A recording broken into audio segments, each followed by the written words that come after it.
네, 반갑습니다. 방금 소개받은 저는 최은진입니다.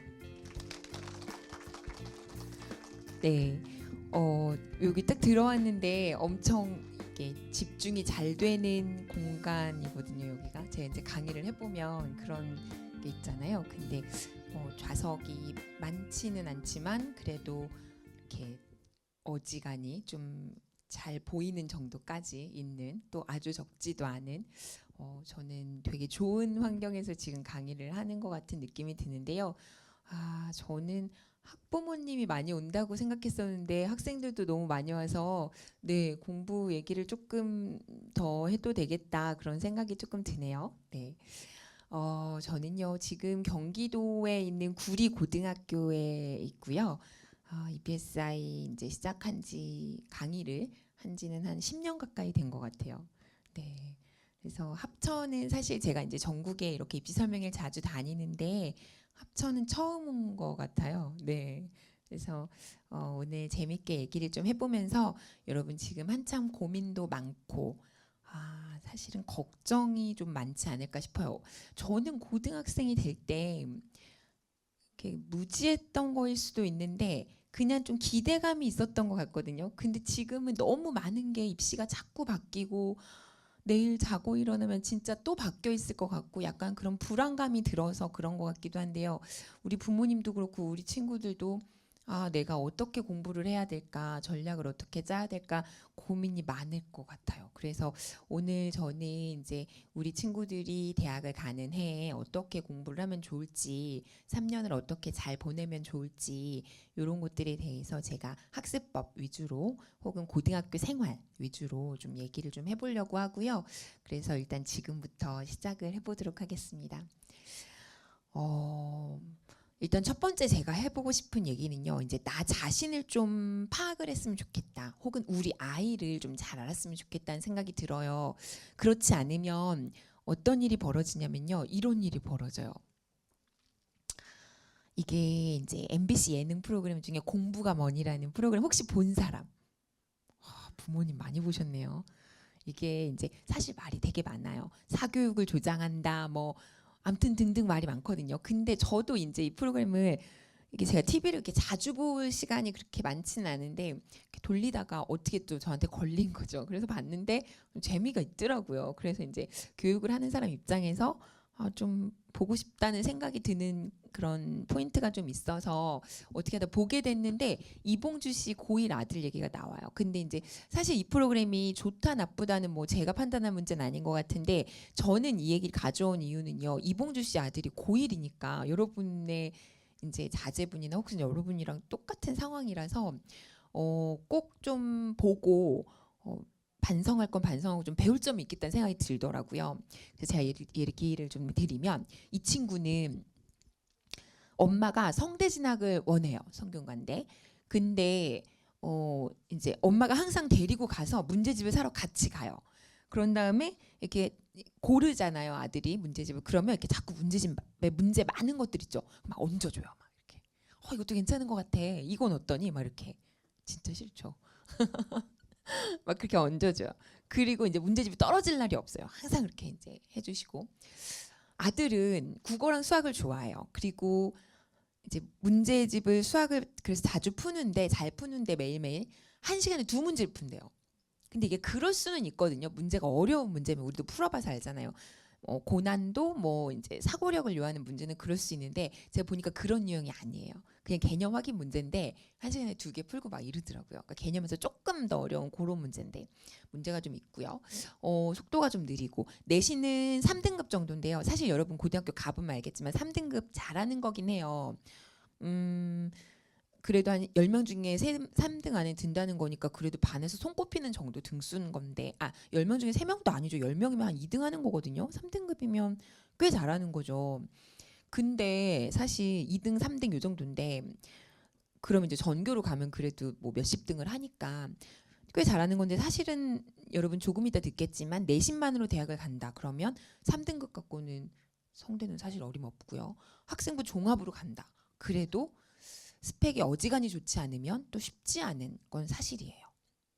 물론 이제 정시로 가면 얘기가 좀 달라지긴 하겠지만 그래서 분명히 좋은 내신인 건 사실이지만 어, 이걸 가지고 성대를 가겠다. 그럼 전략을 좀 잘 짜야 되는 상황인데요. 학원이 좀 싫대요, 이 친구는. 그래서 내가 이제 못 따라간다고 얘기를 해서 혼자 공부를 하는 상황이고, 근데 이제 부모님은 이제 교육열이 너무 이제 세신 거예요. 그래서 집에서 학교까지 자동차로 30분이나 되는 거리에 있는 학교를 매일 아침에 태워다 주고 데리고 오고 막 이렇게 하세요. 그러다 보니 이제 학생이 친구랑 교류가 없는 거죠. 이제 여기까지가 이제 상황인데, 제가 봤을 때는 문제가 많아요. 근데 사실은 저도 학교에 있잖아요. 되게 많아요, 이런 학생이. 어떤 학생이 많냐면요. 이 친구가 집에 가면 이제 학교 끝나잖아요. 그럼 엄마 데리러 와서 집에 가요. 아니면 우리 친구들 뭐 집 앞에 학교면 금방 집에 오죠. 먹을 거 챙겨 먹고 집에서 이제 숙제하고 공부하고 해요. 근데 시간은 많거든요, 생각보다. 근데 능률이 안 올라요. 진짜 한 시간에 두 문제 풀어요. 뭐 숙제만 꾸역꾸역 하는 친구들도 많고. 근데 그 많은 시간을 이용을 진짜 못하는 거죠. 그래서 이런 친구 같은 경우는 사실 세 번째 보시면 장기적인 플랜이 없어요. 제가 봤을 때 이 친구가. 그래서 그런 게 좀 필요할 것 같고요. 플래너를 쓰는 것도 좋고요. 그리고 너무 집에 와서 이제 부모님이 항상 문을 딱 열고 볼 수는 없잖아요. 그렇다고 부모님이 보면 하고 안 보면 안 할 수도 없으니까. 근데 이렇게 카메라로 감시를 해보니 공부를 하다가 좀 지치면 침대에도 누워서 하다가 뭐 이렇게 좀 핸드폰도 좀 보다가 음악도 듣다가 막 이래요. 되게 주의가 산만하게 공부를 하는 거죠. 이게 왜 그런 거냐면 이 친구가 문제가 있는 게 아니에요. 대부분의 학생들은요, 특별히 급한 일이 없으면요 그렇게 공부를 하게 돼 있어요. 저도 그래요. 근데 이 친구의 가장 큰 문제는 자발적 동기가 없는 거예요. 당장 뭘 해야 되는 목표가 없는 거예요. 그냥 내일 아직 시험은 한 달 남았으니까 그냥 오늘 숙제하고 그냥 요 시간 내 그냥 적당히 공부하고 뭐 요건 거예요, 그냥. 그게 이제 가장 큰 문제인 거죠. 부모님은 목표가 확실하거든요. 성대 보내야 돼. 그러니까 이제 아침마다 일찍 일어나서 밥도 싸고 뭐 정말 너무 열심히 하시는데 정작 본인이 자발적인 내재적 동기가 없어요. 엄마가 하라고 하니까 하는 외재적 동기는 있겠지만 무슨 얘기인지 아시겠죠? 그래서 모든 문제가 거기서 나오는 것 같아요, 저는. 어쨌든 그래서 이런 친구 같은 경우는 스스로가 좀 자각을 하고 긴장 상태에서 좀 공부할 수 있는 시스템이 필요해요. 야자를 한다든지 아니면 타이머 같은 걸로 공부를 한다든지 친구가 좀 있는 환경에서 공부를 해본다든지 이런 게 좀 좋을 것 같고요. 사실은 부모 입장에서는 가장 좋은 중요한 지금 서포트는요. 제가 봤을 때 이 친구는 라이드를 아침 저녁으로 하는 게 중요한 게 아니라 이 친구가 30분이나 떨어진 거리에 있는 학교를 선택했다는 건 이 학교가 좋다고 해서 선택을 한 건데 정작 중요한 건 그거예요. 이 학교에서 우리 아이가 가고 싶어하는 성대를 어떤 전형으로 보냈는지 그걸 확인해야 돼요. 그리고 우리 아이가 그 전형을 준비하기에 괜찮은 성향인지 이런 걸 봐야 되거든요. 보통 대학에서 학생을 뽑을 때 뽑았던 애들을 이렇게 좀 주로 비슷한 전형으로 많이 뽑기는 해요. 그러니까 요 학교에서 요 전형으로 온 애들이 잘했다. 그럼 통계치가 있으니까 그거 아무래도 참고를 좀 하게 되거든요. 그러니까 선배들이 했던 나의 선배들이 그러니까 내가 입학하는 고등학교의 선배들이 성대를 어떤 전형으로 잘 진학을 했는지 그 통계치가 생각보다 중요해요. 그래서 그런 식으로 장기적인 플랜을 엄마 입장에서는 혹은 아빠 입장에서는 짜보면서 거기에 맞게 이제 좀 구체적인 계획들은 학생하고 같이 좀 디테일하게 계획을 해야지 약간 엄마 혼자 좀 앞서 나가는 그런 느낌이 좀 들죠. 부모는 그래서 조력자 입장에서 봐야 되는데요. 그래서 모든 것들은 학생 주도적으로 가야 돼요. 우리 친구들 알겠지만. 그래서 사실은 친구들하고의 대화도 중요해요. 왜냐면 집에 오가면서 너는 뭘 못했어? 난 이거 했는데 좀 괜찮더라. 나 어제 최은진 강의 들었는데 좀 이해 잘 돼. 뭐 약간 이런 얘기 하면서 나도 한번 해볼까? 하면서 이제 이게 자발적 동기에 의해서 뭔가 해보는데 좀 재밌는 거죠. 그럼 좀 계속 하게 되고. 이게 되게 중요하거든요. 그래서 친구들과의 정보 교류 이런 것들이 이제 이 학생이 전혀 없는 건 가장 큰 문제예요. 그래서 그런 것들을 좀 생각하면서 내 고등학교 생활을 어떻게 좀 계획해야겠다라는 생각을 좀 하실 필요가 있고요. 사실 이게 중대에서 학생을 평가할 때 5가지 모형으로 평가를 해요. 펜타곤 모형이라고. 근데 사실 어떤 대학이든 거의 대부분 학생부 종합전형으로 학생을 뽑을 때는 말만 조금씩 바꾸고 있지 이런 정도의 덕목을 보기는 봐요.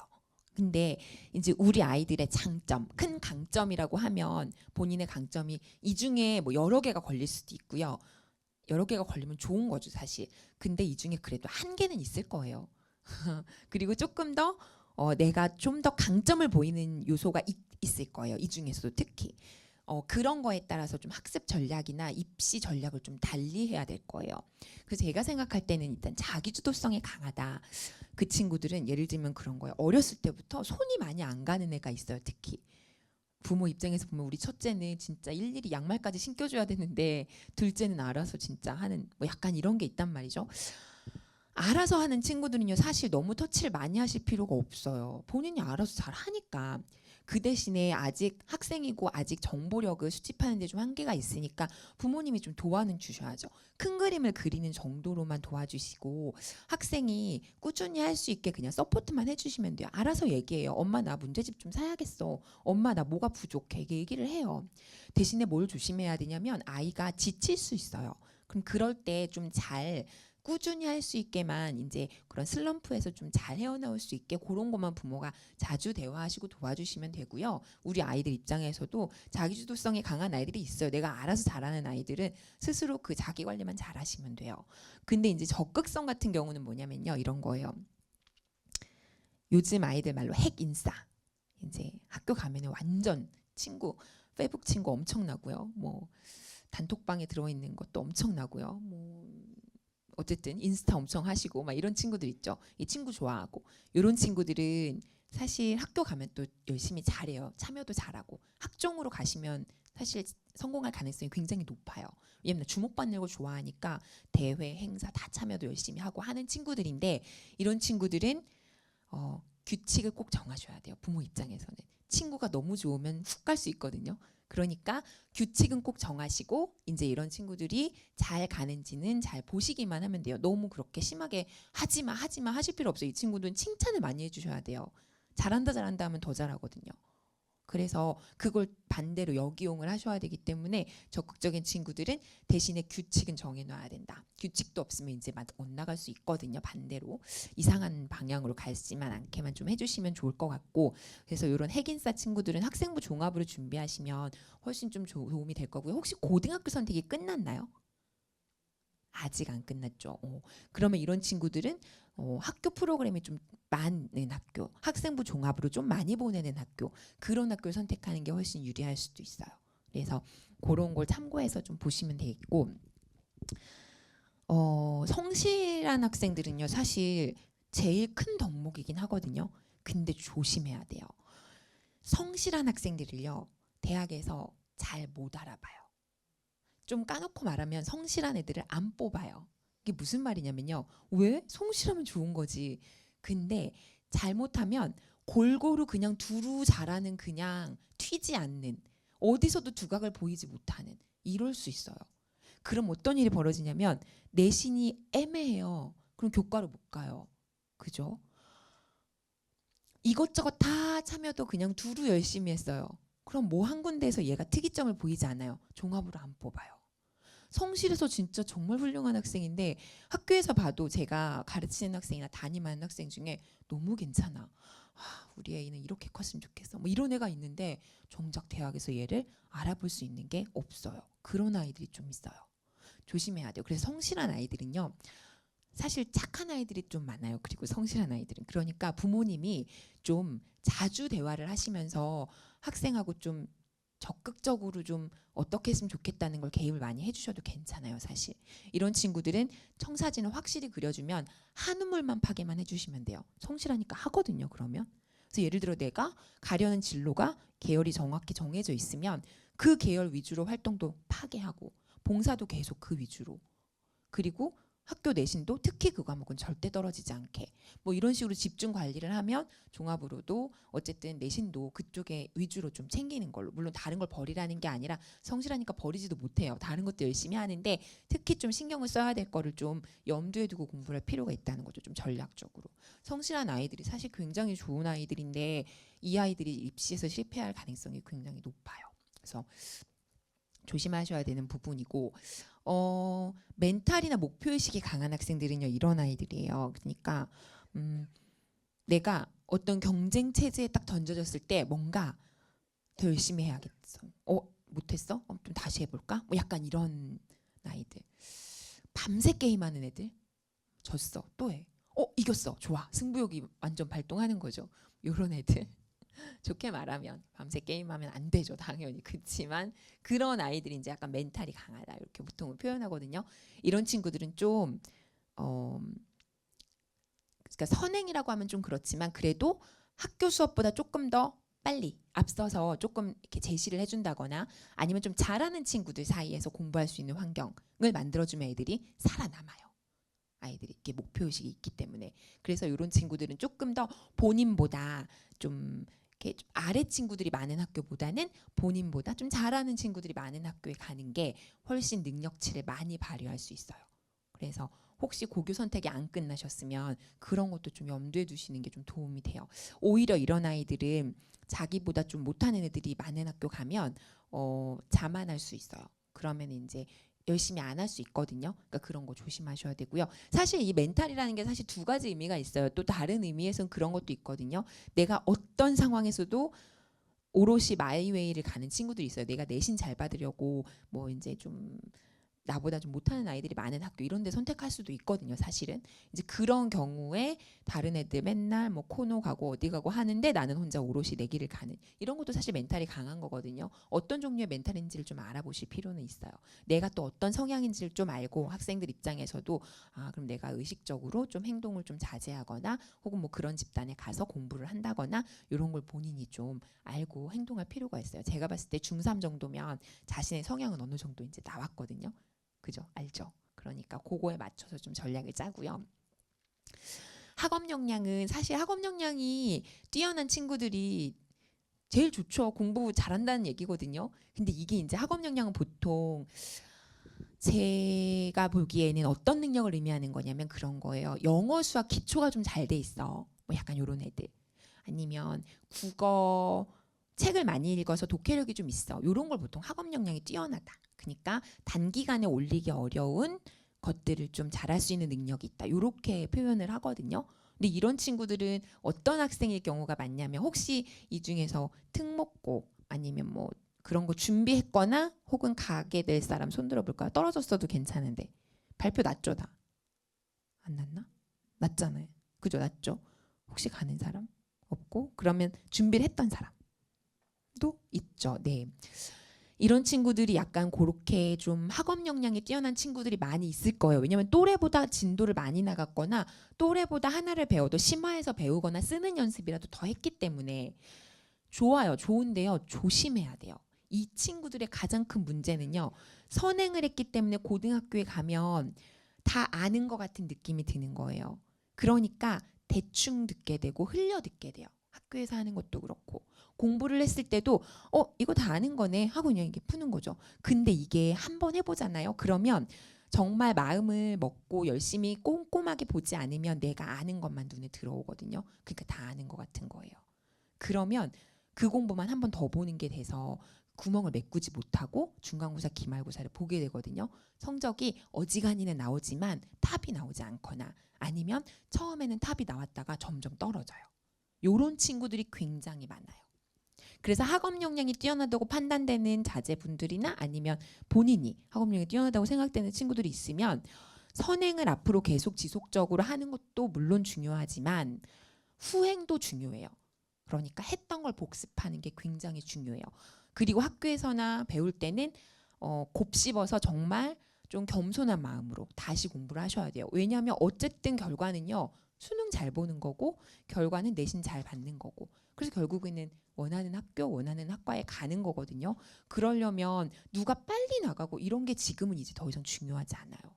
그래서 그리고 만약에 내가 정시를 준비한다고 생각하면 정말 내 과목을 다 잘해야 되거든요.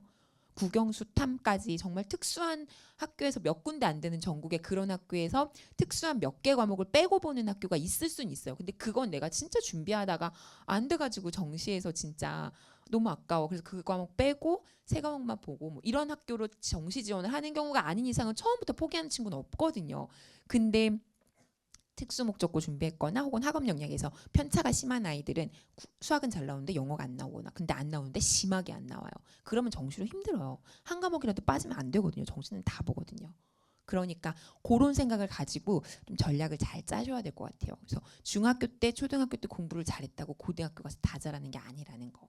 특목고를 준비했다고 다 잘하는 게 아니라는 거. 그런 건 좀 염두에 두실 필요가 있어요. 그래서 요 정도 되면 아마 내가 어떤 성향인지, 우리 아이가 어떤 성향인지에 따라서 고등학교 이렇게 선택해야겠다. 가더라도 교과를 파야 될지. 솔직히 성실한 학생들은요, 진짜 내신 공부에 올인하면 교과 전형으로 내신 살려서 가는 경우 진짜 많거든요. 그 대신에 좀 내신을 완전히 좋게 만드는 게 더 좋고요. 뭐 적극적인 학생들은 학생부 종합이 나으니까 갈 때부터 이제 좀 전략을 좀 잘 짜는 거예요. 학업 역량이 뛰어난 학생들은 골고루 좀 좋은 학업 역량을 갖추게 해서 정시 도전하는 것도 괜찮고요. 논술 전형도 괜찮고요. 어지간히는 제가 봤을 때 고1 정도면 완전히 만들어지진 않았지만 출발점은 누구나 다르다고 저는 생각해요. 자기한테 더 맞는 전형은 있다고 생각해요. 앞으로 사실 우리 학생들은 아니지만 점점점 정시 비중이 늘어가고 있는 상황이고 언제까지일지 모르겠지만 종합은 거의 없어진다고 보지만 여러분은 아니거든요. 여러분은 아니니까 여러분은 아직까지 있는 입시 체제 안에서 나한테 맞는 게 뭔지, 내가 그래도 출발선상에서 남보다 앞서 있는 건 뭔지, 그런 걸 좀 판단하실 필요는 있어요.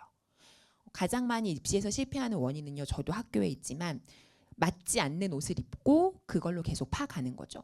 그랬을 때 마지막에 나한테 이걸로 하기에도 애매하고 이 전형으로 쓰기에도 애매하고 정시로 가기에도 성적이 좀 안 좋고 이도저도 안 돼서 이제 다 놓치게 되는 경우가 많거든요. 사실은 지금 그래서 입시가 어렵다는 게 선생님 공부할 때만 해도 저는 그냥 수능 잘 보면 갔어요. 저는 그냥 줄 세워가지고 너 몇 등이니까 어디 가 이랬거든요. 지금은 그게 아니잖아요. 그게 너무 안타까운 거예요. 그러나 그게 꼭 안타까운 건 아니죠. 전략을 잘 짜면 나한테 훨씬 잘 맞는 전형으로 내 장점을 살려서 갈 수 있기 때문에 그런 고민을 지금은 하셔야 돼요. 아시겠죠? 그래서 여러분은 뭐 정시가 훨씬 많이 늘어나고 이런 해도 아니기 때문에 그냥 등수 매겨서 가는 또 그런 해가 아니기 때문에 전략을 좀 짜실 필요가 있고요. 자, 이제 제가 고등학교 이제 미리 보기를 좀 해볼 건데요. 우리 모두 고등학교가 처음이잖아요. 물론 선배가 있거나 뭐 집에 자제분이 또 위에 학년에 자제분이 있는 분들도 있겠지만 어쨌든 우리 모두 처음이니까 나 때는 뭐가 달라지고 어떤 거는 조심해야 되고 뭐 이런 것들을 제가 좀 보려고 하거든요. 자, 일단 여러분 때는 수능 정시와 수시로 이렇게 갈린 제가 이제 입시는 이 두 번째 시간에 많이 할 거기 때문에 저는 대략적인 내용이랑 여러분이 꼭 이제 이 대세 정도만 제가 설명을 드릴 거예요. 그래야 이제 제가 해드리는 내용이 이해가 가기 때문에. 그래서 일단 대입 전형은 정시와 수시로 크게 나눈다면 정시는 수능에서 표준 점수로 간다고 생각하시면 되고요. 수시는 여러분 때는 아직까지 종합, 교과, 논술 요 정도 보시면 돼요. 특기자는 특목고에서 가니까. 종합은 중요한 평가 요소가 내신, 그 다음에 학생부라는 건 나의 스펙이겠죠. 그리고 수능에 최저 등급이 보통 들어가고요. 최저는 있는 학교도 있고 없는 학교도 있죠. 교과는 내신과 수능 최저가 보통 들어간다고 봐요. 교과는 그야말로 내신이 좋은 거 순서대로 간다고 생각하시면 되죠. 논술 같은 경우는 수능이 들어간다고만 써놨는데 사실은 논술 시험을 보고 가는 거잖아요. 이게 수능 점수가 잘 나오는 친구들이 어지간히 잘해요. 왜냐하면 원하는 요소가 비슷해요. 수능 공부를 꾸준히 한 학생이 논술도 잘 쓸 가능성이 높기 때문에 내가 정시가 안 된다고 논술로 간다. 이거는 좀 말이 안 돼요. 그러니까 정시를 준비하다가 정시에서 혹시 한두 과목이 빠지게 나올 수도 있으니까 하는 마음으로 논술을 내가 특히 잘하는 논술 과목으로 준비를 해서 간다는 개념으로 생각하셔야 돼요. 그러니까 꾸준히 정시 준비를 한다는 생각으로 가시는 거죠. 자, 여기 이 중요한 얘기를 안 했네요. 수시하고 정시 비율은 이제 60대 40으로 됐고 사실은 실질적으로 2월 되는 인원까지 포함하면 45%까지는 생각하셔야 될 것 같아요. 조금 이따 입시하시면서 조금 더 보시겠지만 그럼에도 불구하고 저도 이제 일반계 고등학교에 있잖아요. 구리고등학교에 있잖아요. 애들 수학 진짜 잘하거든요. 열심히 하거든요. 일반계 고등학교인데 거기는 비평준이에요. 그래서 애들이 지원해서 가는데 남고다 보니까 애들이 수학에 거의 목을 매요. 정말 열심히 하는데 그래서 전국 평균보다 훨씬 높아요. 전체적으로 정시 준비를 막 열심히 하는 건 아니지만 그래도 학력이 떨어지는 학교가 아님에도 불구하고 여전히 정시보단 수시의 비중이 정말 눈에 띄게 높아요. 그 왜 그러냐면요. 얘네가 정시를 준비하는 능력이 안 돼서가 아니라요. 정시를 처음부터 준비하면 잘했겠죠. 근데 수시를 동시에 준비하니까 이제 분산되니까 그런 것도 있겠지만 똑같은 상황이라면 정시보다는 수시로 가는 게 가기가 좀 더 쉬워요. 사실 객관적으로. 왜냐하면 학교 생활하면서 좀 관리를 하면은 어느 정도 스펙과 내신이 만들어지기 때문에 똑같은 상황이라면 수시로 가면 수능을 네 과목을 다 잘해야 되는 게 아니라 두 과목이나 세 과목을 맞추면 되니까 똑같은 상황이면 수시가 쉽기 때문에 수시 비중이 높은 거지 정시를 못하기 때문에 못 가는 게 아닌 거죠. 그러니까 이제 그런 생각을 가지고 학교 생활을 좀 열심히 하면서 가시면 되고 그래도 아무래도 그게 유리하니까 조금 더 노력이 덜 든다. 그러니까 노력은 비슷하겠지만 그래도 좀 더 수월하다고 생각이 드니까. 근데 내가 그래도 좀 학업 역량이 좀 다른 친구들보다 뛰어나다. 그러면 나중에 정시 쪽으로도 좀 진지하게 고민을 해보실 필요는 있는 거죠. 그래서 그거는 지금 정할 문제는 아니지만 상황은 그렇고요. 대학 입시에 대해서 지금 너무 많이 바뀌니까 혼란스러우실 텐데 그래서 이제 어쨌든 정책적으로는 이렇게 기본 사항은 고1 8월 말에, 대입 전형은 고2 4월에, 모집 요강은 고3 4월 말에 이렇게 공지를 하게끔 해놨어요.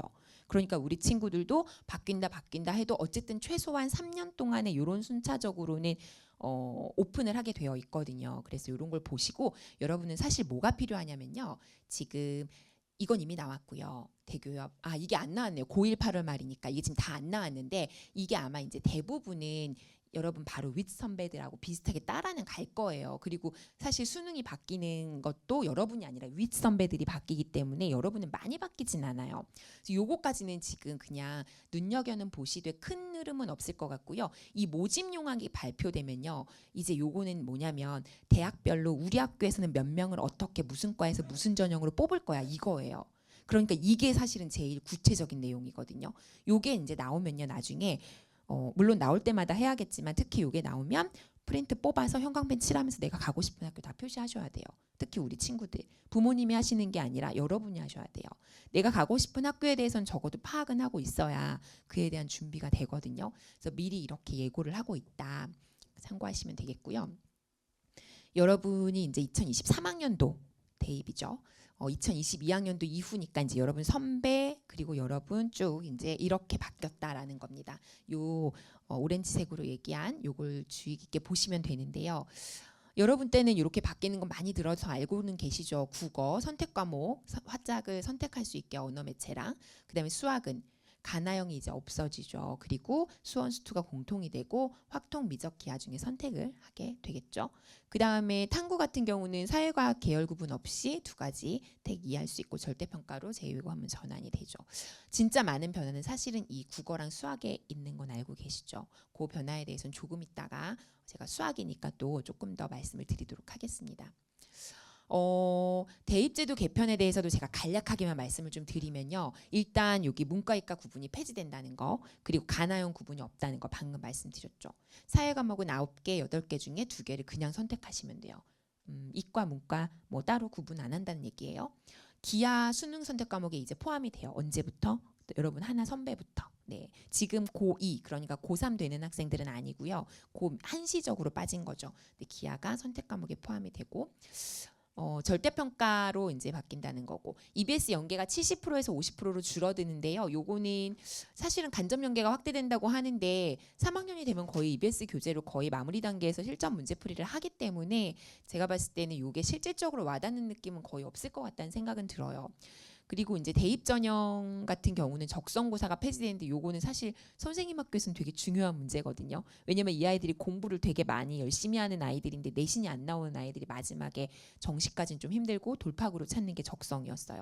그런데 적성 같은 경우는 이제 그런 거죠. 어떤 뭐 폐지되니까 사실 더 얘기 드릴 필요는 없는데요. 일종의 대학별 고사라고 생각하시면 돼요.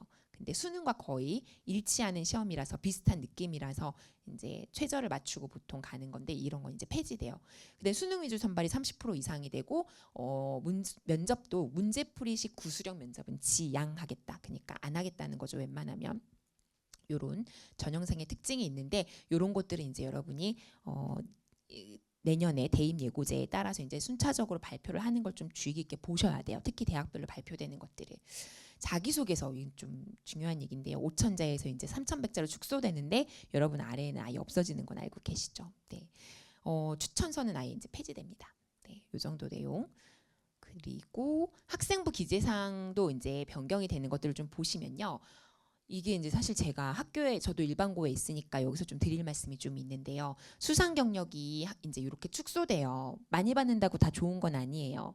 그러니까 이제는 수상 같은 경우는 내가 진짜 가고자 하는 학과에 관련된 수상을 초이스 선택하시는 게 맞아요, 사실. 그리고 자율 동아리는 뭐냐면요. 이 개념이 잘 없으시죠? 정규 동아리, 자율 동아리 뭔지 알아요? 정규 동아리는 뭐냐면 동아리 시간이야 라고 하면 그 시간 내에 활동하는 게 정규 동아리예요. 하나씩은 다 가입을 하겠죠. 자율 동아리는요. 정규 동아리 시간 이외에 자율적으로 그야말로 활동하는 동아리예요. 지금까지는 자율 동아리를 정규는 하나씩 하고요. 자율은 몇 개까지 하든 제약이 없었어요. 근데 이제부터는 한 개로 축소. 그러니까 한 개만 할 수 있다는 거거든요. 너무 과열되기 때문에 막아놓은 거예요.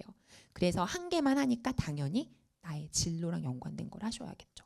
그래서 학생부 종합을 준비하시는 거면 일관되게 진로랑 연관된 스펙들이 꾸준히 쌓여 있어야 돼요.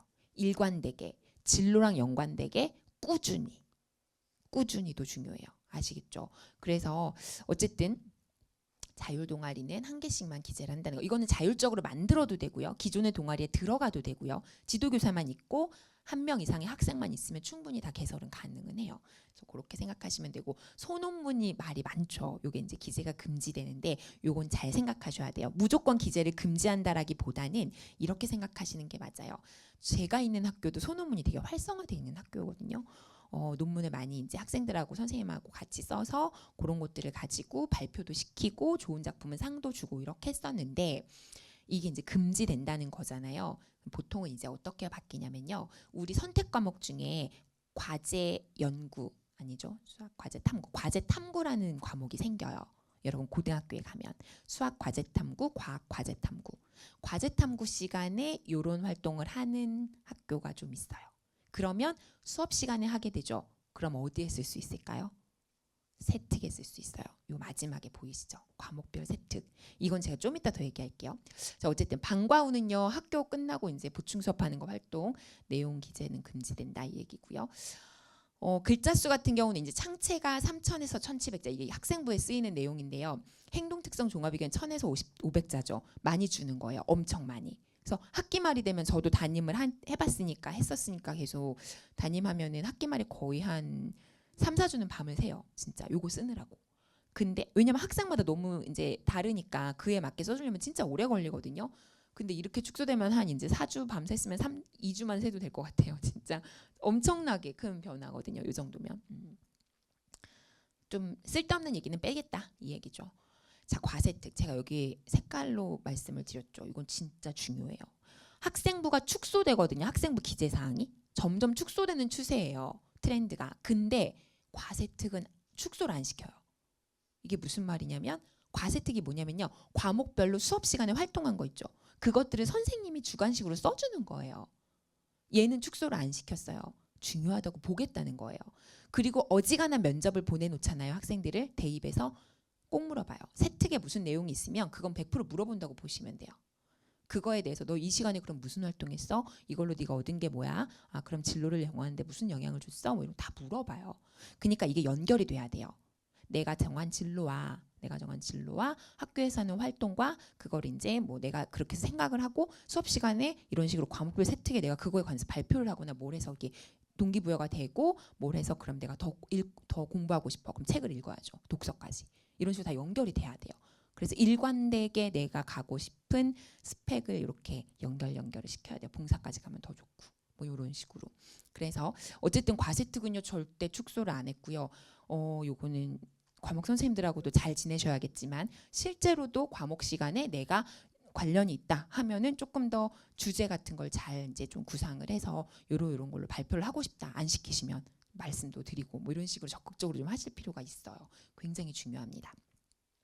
자, 그래서 참 요것도 얘기를 좀 드려야 되는데요. 여러분이 이제 뭐가 되게 중요하냐면 선택을 많이 하게 돼요. 고등학교를 가시면. 왜 그러냐면 여러분에게 선택권을 너무 많이 줬어요. 이번 교육과정이. 근데 솔직히 말씀드리면 이 선택권이라는 게 거의 정해져 있어요. 사실. 선택권을 줬다 뿐이지 입시가 많이 바뀌지 않았기 때문에 그거에 맞춰서 선택을 할 수밖에 없거든요. 어쨌든 목표는 대학을 잘 가는 거니까. 그래서 선택을 1학년 때는 없어요. 근데 2학년이 되면서 일반 선택과 진로 선택을 여러분이 이제 하게 되거든요. 일반 선택은 우리가 그냥 흔히 많이 보는 과목이에요. 근데 이제 진로 선택 같은 경우는 수학 같은 경우에 실용 수학은 안 배울 것 같고 기하, 경제 수학, 수학 과제 탐구 이렇게 들어오거든요. 이게 이제 진로 선택이고 뭐 국어도 그렇고 영어도 그렇고 이렇게 쭉쭉쭉 있어요. 물리투, 화투, 생투, 지투 뭐 이런 거 다 있죠. 보이시죠? 이 중에 이제 학교에서 이거 선택할 수 있어라고 개설을 하고 열어놓는단 말이죠. 그러면 이제 고민을 해요. 아, 내가 무슨 과목을 선택하는 게 좋을까? 고민하시죠. 아, 애들 많이 선택 안 하는 거 받아가지고 괜히 내신만 안 나오는 거 아닌가? 뭐 이런 생각 할 수밖에 없어요. 가장 중요한 건 그 학교에서 그냥 선배들이 어떻게 했는지 그 선택이 사실은 도움은 될 거예요. 그래서 어떤 루트로 가고 어떤 루트로 하고 있는지 여러분이 1바는 아니잖아요. 1바면 고민이 많이 되는데 앞에 선배들이 잘하는 애들이 이렇게 하더라. 어지간한 애들이 이렇게 하더라. 요거를 참고는 할 수 있을 것 같고요. 근데 좀 제가 조언을 드릴 수 있는 건 사실은 진로 선택은 너무 세분화돼 있어서 선택을 안 하는 친구들도 많거든요. 안 하는 과목을 내가 하게 될 수도 있고 그래도 걱정은 안 하셔도 돼요. 내 진로랑 연관이 있으면 하셔도 돼요. 왜냐하면 진로 선택은 성취도만 제공을 하게 돼요. 여러분 때는. 그러니까 1등급, 2등급, 3등급 몇 등이야 이게 나오는 게 아니라요. 수음이한가 옛날로 따지면 A, B, C, D 그것만 나가게 돼요. 몇 점 이상이면 A, 몇 점 이상이면 B. 훨씬 부담이 줄죠. 그래서 진로 선택 같은 경우는 나랑 연관이 있으면 진로랑 그러면 선택을 하셔도 괜찮겠다. 근데 너무 생뚱맞은 걸 굳이 하실 필요는 없는데 이제 굳이 내신 관리가 어려워서 진로랑 연관이 있는데 안 하거나 그럴 필요는 없더라. 선택 과목 결정을 조금 더 팁을 드리면요. 사실은 이런 질문이 들 수 있잖아요. 의문이. 내가 내신을 잘 얻어서 교과로 가는 게 나을까? 아니면 차라리 전공 적합성을 따져가지고 화학, 투 이런 거 어렵지만 배워서 내신 좀 안 나와도 가는 게 좋을까? 이렇게 생각을 하거든요. 일단 내신이 안 나온다는 걱정 안 해도 된다고 말씀드렸죠. 몇 점 이상이면 절대평가로 석차 등급이 아닌 A, B, C, D로 나온다는 거 말씀을 드렸고요. 근데 가장 기본 원칙은요. 여러분이 어떤 진로, 어떤 학과 가고 싶은지가 사실 제일 중요해요. 그거에 맞게 선택을 하시는데 만약에 내가 교과로 가야 된다. 내가 내신이 1이야. 1.1, 1.2 막 이래. 난 교과로 무조건 갈 거야. 수능 최저 좀 맞춰가지고. 그러면 사실 좀 고민이 돼요. 솔직히. 왜냐면 이 과목 어려운 과목 공부할 시간에 내신 올리는 게 맞거든요. 근데 그게 아니라 내가 종합을 생각하고 있다. 그러면 진로 선택을 나 진로랑 연관이 있는 걸 하시는 게 맞아요. 그래서 그렇게 생각하시면 좀 쉬우실 것 같고요. 그리고 사실은 실제로 이것도 이제 어떤 유형으로 이제 대부분 우리 학교에서 내가 가는 고등학교에서 그 합격을 했는지 그거 좀 주의 깊게 보시면 되고요. 사실은 실제로 이 진로 선택 과목이 이제 대학에서 이수를 했다는 것만으로도 얘가 관심이 있다는 걸로 스펙으로 봐주기도 하거든요. 그래서 그런 것도 좀 보셔야 돼요. 그래서 진로 선택을 내 진로랑 관련이 있으면 하는 게 좋겠다. 그래서 이제 선택 과목 결정의 팁을 좀 알려드리면 또 하나 알려드리면 서울대 같은 경우는요. 정시 전형에서 교과 이수 가산점 제도를 신설을 했어요. 이게 무슨 말이냐면 요 과목 원하는 과목 그러니까 좀 어렵다고 생각되는 진로 선택 과목을 선택을 했다. 그럼 충실도를 고려한다는 얘기는 A, B, C, D는 보겠다는 거거든요. 최대 2점의 가산점을 부여한대요. 정시에서. 이게 별거 아닌 것 같죠. 정시는 되게 촘촘하게 가거든요. 그러면 어느 정도 요 정도 점수 이상이면 서울대 가겠어 하고 이제 쓴단 말이에요. 그런 애들끼리 모이는데 내가 여기서 가산점을 2점을 못 받아봐요. 엄청 커요. 이게 수능 국어에서 한 2점 정도 무게감이라고 생각하시면 돼요. 그래서 서울대를 생각한다. 뭐 이러면 당연히 생각을 하고 선택까지도 고려를 하셔야 돼요.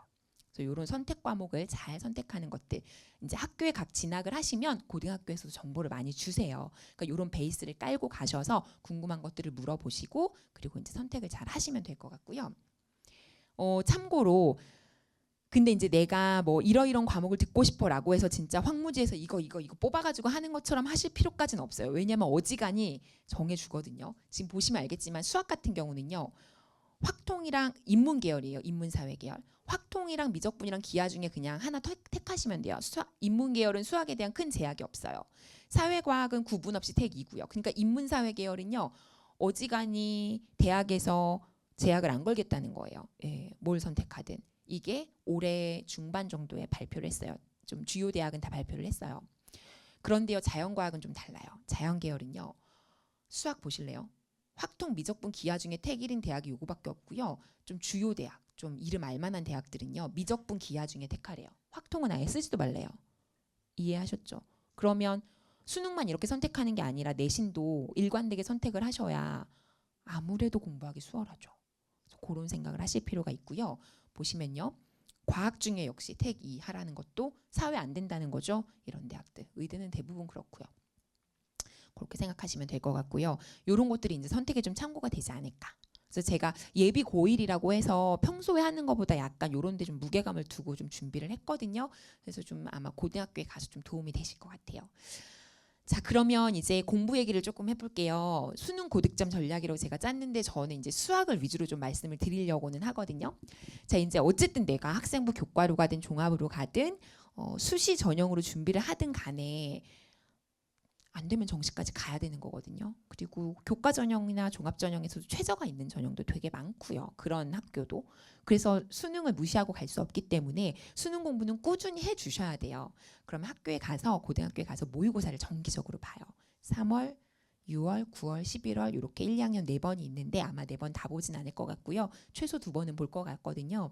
그러면 보는 모의고사 성적을 이렇게 다 통계를 내셔야 돼요. 국어, 영어, 뭐 수학, 그다음에 사회면 사회, 과학이면 과학 이렇게 통계를 쭉 내서 몇 점씩 받았는지를 쭉 쓰시는 거예요.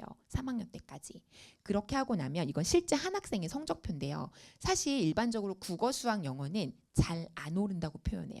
그러나 한번 오르면 잘 안 떨어진다고도 표현해요. 그래서 국어, 수학, 영어를 잘하려면요. 보통 그렇게 얘기하거든요. 내가 원하는 목표가 지금 나오지 않고 있어. 그러면 3개월에서 6개월을 꾸준히 매일매일을 하루에 2-3시간씩 꾸준히 해주면 그때 성적이 이제 좀 움직여요. 국영수는. 이게 조금 이렇게 움직여요. 그래서 시간이 좀 걸리기 때문에 요거를 좀 추이를 보셔야 되는데 이 친구 같은 경우는 지금 제가 이걸 그래프로 표현해 봤거든요. 이 해가 유난히도 수학 아니 국어가 어려웠어요. 몇 년 전이었는데. 근데 국어 성적이 어땠냐면요. 보시면 알겠지만 4월에서 바닥을 쳤어요. 65점이 나왔거든요. 그러다가 좀 그러다 좀 올랐거든요. 기대치가 한껏 부풀었겠죠. 기대가. 잘 볼 거야. 수능에서 할 수 있어. 했는데 이렇게 나왔어요. 수능이 어려웠거든요. 이런 케이스가 되게 많아요. 특히 재학생 중에. 내가 성적이 요동을 쳤다. 그럼 불안한 거예요. 그럼 무조건 파셔야 돼요. 하루에 몇 시간 이상씩. 성적이 요동을 치고 있으면 쉬운 시험에는 강하지만 조금만 어렵게 나오면 못한다는 얘기거든요. 부족한 거예요. 그래서 그런 것들 좀 잘 보셔야 되고요. 반면에 수학 같은 경우는 그래도 꾸준히 어지간히 나오고 있거든요. 그냥 비슷하게 나왔죠. 잘 본 건 아니어도. 뭐 점수에서 뺄 정도의 성적은 아니었거든요. 뭐 영어 그렇고요. 뭐 근데 이제 사회과학은 조금 달라요. 사회과학은 약간 단권화 시켜서 한 권으로 딱 공부할 수 있는 약간 콤팩트한 그런 맛이 있기 때문에 조금 잘 안 나오더라도 좀 내가 마음 먹고 몇 개월 딱 하면은 그게 좀 오르거든요. 근데 좀 국영수는 좀 상황이 달라요. 그래서 국영수를 꾸준히 잘 이제 열심히 공부를 해서 올리고 싶다 그러면요. 3개월에서 6개월 이상을 꾸준히 3시간, 2-3시간씩 매일매일 해야 되고요. 쉬면 안 되고요. 그리고 나서 어느 정도 점수가 내가 원하는 목표가 나왔다. 그러면 끝내시면 안 되고요. 감을 유지해야 되기 때문에 하루에 1시간에서 1시간 반 정도씩 꾸준히 공부를 해 나가시는 게 맞아요. 이해가 되시죠? 그래서 내가 국영수 중에 뭐가 부족한지 떠올려 보시고 그러면 부족한 건 조금 더 많은 시간을 투자하시고 이렇게 공부를 하시면 되고요. 이때 학교 수업을 잘 이용을 하세요. 학교에 있는 시간이 워낙 기니까 학교에서 나가는 것들을 좀 이용해서 내가 공부하는 거에 같이 이렇게 복합적으로 이용을 하는 게 좀 영리한 공부법이거든요. 그래서 학교에서 문제풀이를 한다 그러면 그걸 미리 풀어가고 그걸 가지고 복습하고 이런 식으로 수학에서 문제풀이는 그걸로 한다든지 뭐 약간 이런 식으로 좀 영리하게 이용하시는 게 시간을 좀 단축시킬 수 있는 방법이 될 겁니다. 내신도 같이 잡고. 자, 그래서 일반적으로 학습 전략을 이렇게 3가지로 보는데요. 개념, 기출, 실전이 좀 약간 맞물려 들어가면서 서로 짜임새 있게 돌아가야 되는데요. 일단 수학을 예로 좀 말씀을 드릴게요. 사실 수학 개념은요. 단순간에 만들어지는 것도 아니고요. 과목도 많아요. 그러니까 1학년 때부터 그냥 꾸준히 수업을 잘 들으면서 복습하면서 중간 기말고사를 잘 준비하는 게 잘하는 방법이에요. 사실. 매일매일 하는 그 공부의 꾸준함을 무시할 수가 없어요. 절대로. 그래서 개념은 1학년 때부터 꾸준히 개념서를 보고 거기에 있는 증명, 공식까지 그리고 예제까지 꾸준히 내가 내 걸로 만들 수 있게 연습하고 말로도 연습해보고 하는 작업을 반복적으로 해야 그 개념이 내 거가 되거든요. 그 과정이 되면 사실 과목이 바뀌잖아요. 1학년 수학, 수학 1, 수학 2, 확통 이렇게 바뀌더라도 이제 그런 식으로만 잘 마무리만 하고 가면 3학년 때 한 번 정도만 개념 쫙 훑어줘도 괜찮고요. 처음부터 문제집 두꺼운 거 다시 보면서 복습하지 않아도 돼요. 그냥 가벼운 거 보시면서 개념 한 번씩 써보거나 말로 해보면서 문제 푸는 작업으로 들어가셔도 괜찮거든요. 그래서 수학은 그 정도 생각하시면 되고요. EBS 교재나 강의를 예를 들면 개념을 한번 정리할 수 있는 지금 한참 나온 강의죠. 수능 개념 한참 찍고 있는 강의. 그래서 요거는 연계 교재는 아니에요. 선생님들이 자체 제작하신 강의 교재이자 강의인데요. 수능 개념이 좀 콤팩트하게 이렇게 한 권으로 좀 정리되어 있어서 좀 공부하시기 수월할 거고요. 그래서 좀 개념을 정리할 수 있는 강의다. 그러나 가장 좋은 개념 공부법은 1학년 때부터 꾸준히 해나가는 공부다. 학교 수업과 병행하면서 그렇게 기억하시고요. 수능 특강은요, 이제 연계 교재예요. 여기서부터는. 그래서 수능 특강은 개념과 사실은 이 실전 문제가 같이 섞여 있다고 보시면 돼요. 개념도 공부할 수 있고 유형 유제도 있고요. 그래서 이제 요거는 1월 중순쯤에 나와요. 여러분의 수능 특강은 아마 2년 후 1월 중순에 나오겠죠. 그래서 이제 그렇게 생각하시면 되고요. 이제 그리고 나서 수능 특강이랑 같이 또 병행해서 공부해야 되는 게 수능 완성이에요. 이것도 연계 교재예요. 연계 교재. 연계 교재 중에 이거는 문제풀이, 완전 문제풀이에요. 그냥 문제만 쭉 있어요. 유형별로. 그래서 요거는 6월 중순 정도에 나와요. 빠르면 6월 말에서. 그래서 이렇게까지 연계 교재니까 요거는 3학년 때 보시면 되고요.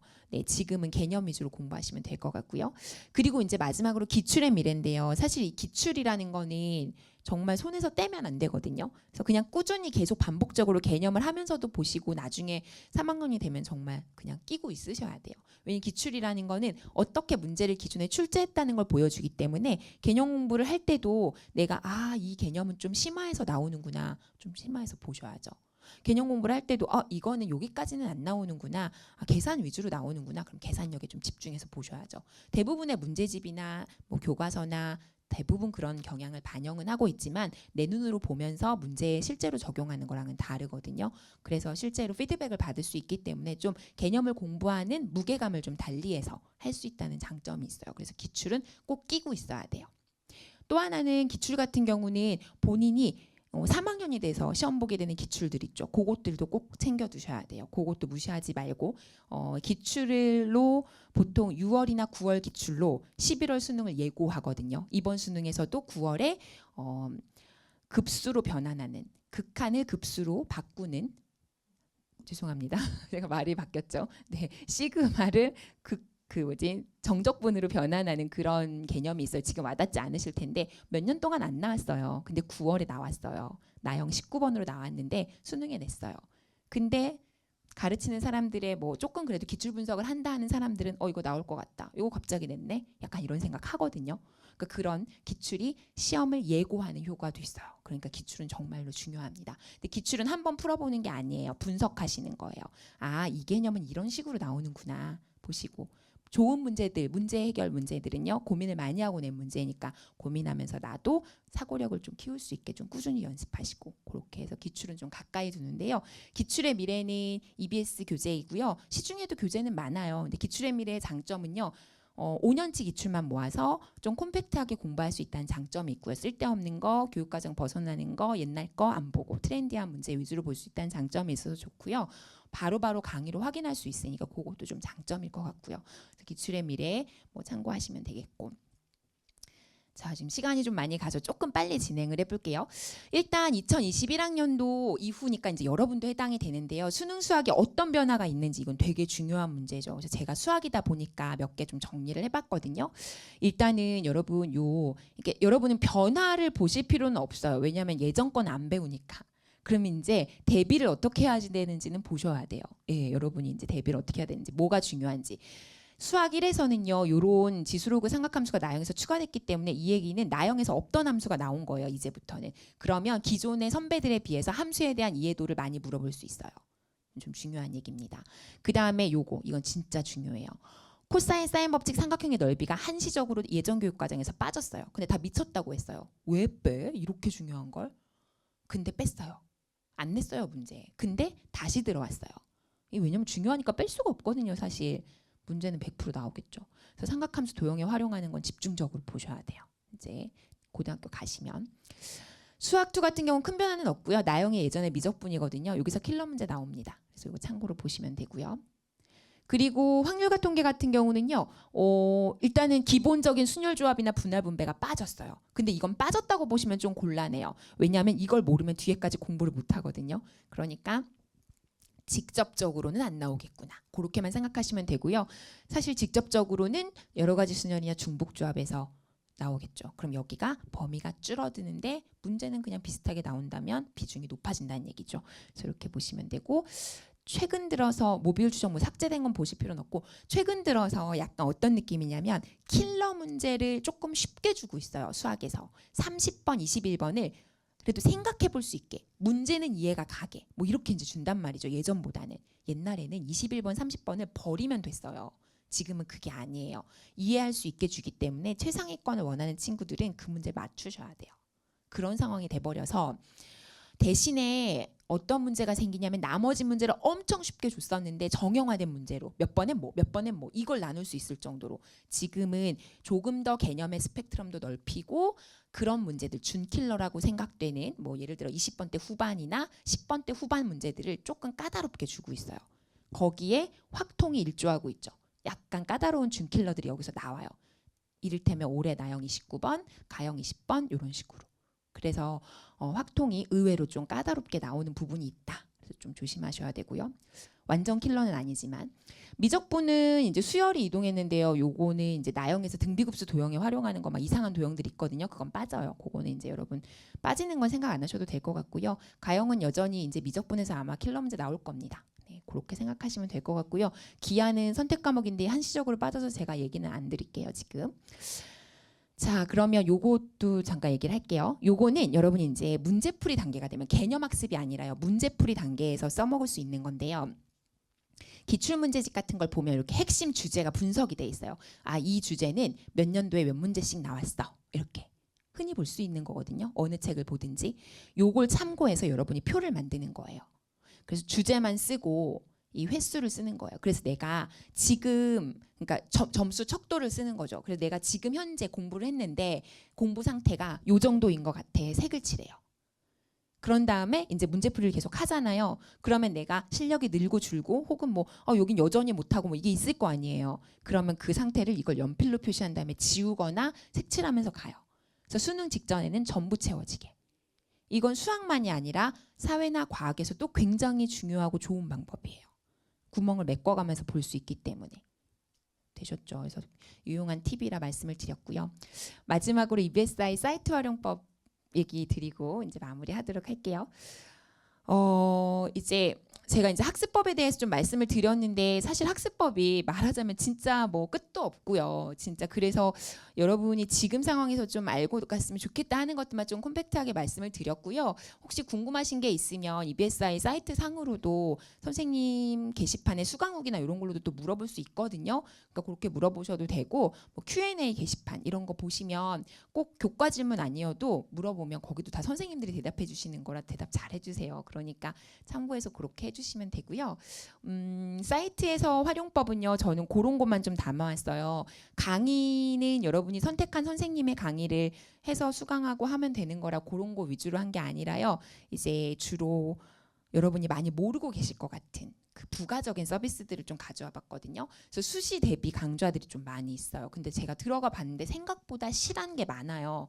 그래서 학생부 전형을 대비하거나 자기소개서, 면접, 논술, 적성, 경찰대나 사관학교까지 이런 특수한 강의들을 이렇게 뭐 길지 않지만 5강에서 10강이지만 특수하게 제작을 좀 해놨어요. 그래서 이런 것들 참고하시면 학교 가기 전에 감 잡고 가기도 좋고 실제로 가서 경험을 하면서 좀 궁금한 게 있으면 좀 도움이 많이 되실 거예요.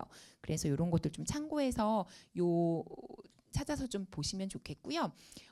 일예로 이렇게 학종 레시피라고 해서 학생부 종합전형의 우수 사례라든지 뭐 학과별로 어떻게 준비하면 좋은지 뭐 이런 강의들이 쭉 있거든요. 참고하시면 좋고요. 그리고 또 하나는 독서도 되게 중요해요. 책을 무조건 많이 읽는 게 중요한 건 아니고요. 진로랑 연관된 거를 꾸준히 보는 건 중요한데요. 추천 도서도 여기 있으니까 이런 것도 좀 참고해서 선택을 하시면 도움이 좀 될 거고요. 논술 같은 거 이제 지금부터 생각하시는 분은 없겠지만 그래도 만약에 준비한다면 첨삭 서비스를 해줘요. 그래서 논제를 올리면 그때 이제 정해진 시간 내에 이걸 올려주면 실제로 첨삭을 해서 업로드를 해주거든요. 이것도 되게 도움이 많이 되는 서비스라고 생각이 들고요. 네, 목요일 밤 10시에 논제가 업데이트 되죠.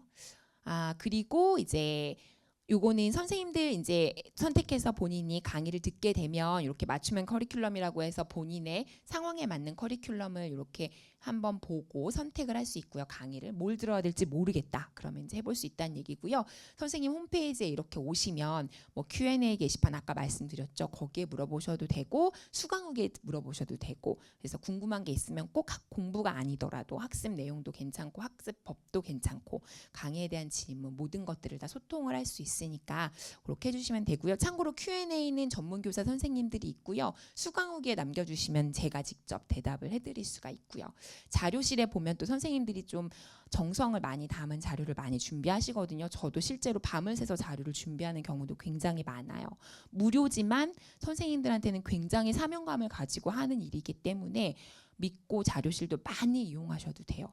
정말 어디 내놔도 부끄럽지 않을 만한 자료들을 많이 이제 드리고 있으니까 정말 많이 이용하시고 또 친구들하고 또 공유하면서 공부도 많이 하면 좋겠습니다. 마지막으로 대입 상담실 말씀드리면요. 내가 궁금하잖아요. 내 상태가 어떤지가. 그러면 이렇게 글을 남기시면 이렇게 답변 선생님이 배정이 돼서 글을 이렇게 댓글이 남겨져요. 요것도 본인에 대한 상황을 구체적으로 얘기하면 할수록 구체적인 답변이 올 거예요. 그러니까 참고로 궁금하신 것들은 이렇게 물어보시면 될 것 같습니다. 마지막으로 요거 입시 설명에 다시 보기 있네요. 요거 다시 보고 싶으시면 여기 들어가면 보실 수 있습니다. 네. 자, 여기까지 해서 제가 딱 1시간을 했네요. 네, 마무리하도록 하겠고요. 우리 어머님도 고민 진짜 많으시죠.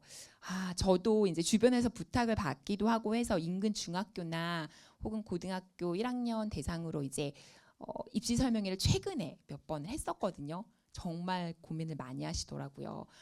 사실 얘기를 들어도 우리 아이가 어떤 성향인지 모르시는 경우도 많고 어쩌면 저한테 그런 질문을 하시더라고요. 우리 아이는 이러한데 선생님 그럼 어느 학교 가야 될까요? 이것도 물어보는 어머니도 계세요.